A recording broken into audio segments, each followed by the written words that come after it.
war nañ ko mën a satisfaire par leur présence je dis bien le monde de la lutte te stade bi kenn foon xaj le Malick Ngom le service qu'elle a rendu au niveau de la lutte je crois que tey ñëpp lañu waroon teew ci bis bu def nii surtout que appel à la non violence mbër yi dawante ñëw mbër yi ménager yi donc quand je dis les acteurs de la lutte dañu war a ñëw présenter honneur Malick c'est parce que li mu def nii objectif module la waxante nii lu am importance la parce que wane na tey lamb dañu war a wane non violence un bon comportement une très bonne discipline et la discipline sportive mais xëy na ñàkkul ne seen yitte yi moo jàpp ba nga xam te ne lii tey agsi wuñu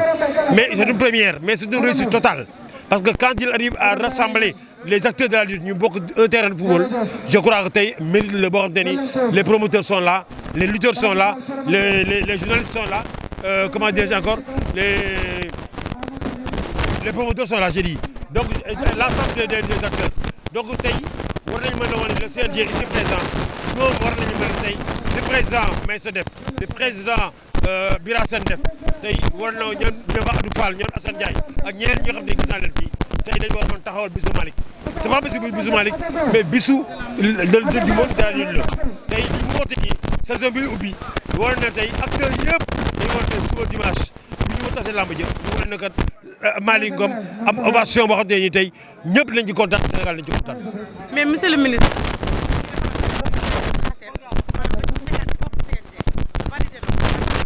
Bon, là, je dirais bien que bon, c'est une grande surprise pour moi, parce que j'ai lutté comme pour une continuité, surtout à ce que les luttes en 2018 sur les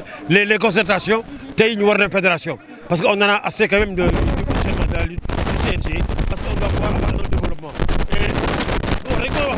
parce que le ministre Warmoune à mon avis, l'initiative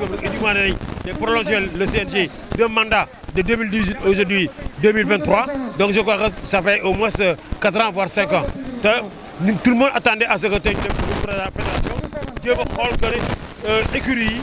les écuries de lutte, war nañu mën a am compétence pour wane ko. Les écuries ak les sportifs dañu xaar seen bopp. C'est mode de fonctionnement. D'abord war nañu ko xoolaat à mon avis baaxul parce que le cas des certificats médicaux mi ngi nii génn na fii génnaay boo xam te nii les médecins ñu war a représenter au niveau des écuries ça implique que les écuries amuñu médecin interne parce que le CNG doit prendre des mesures sans pouvoir concerter les médecins des écuries. Donc les médecins uniquement du CNG aptes à valider ces certificats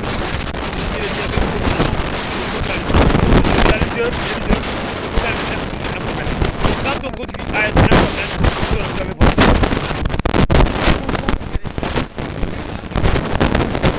en tout cas tout fait pour être des professionnels parce qu'on en a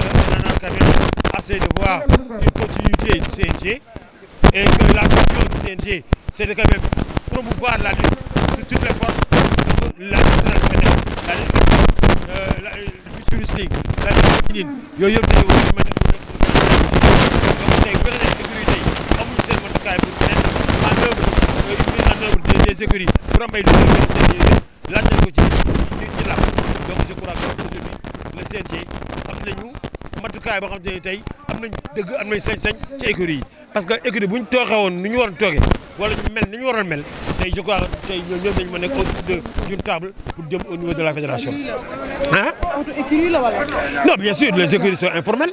Même je dirais même pas les écuries, mais même les amateurs,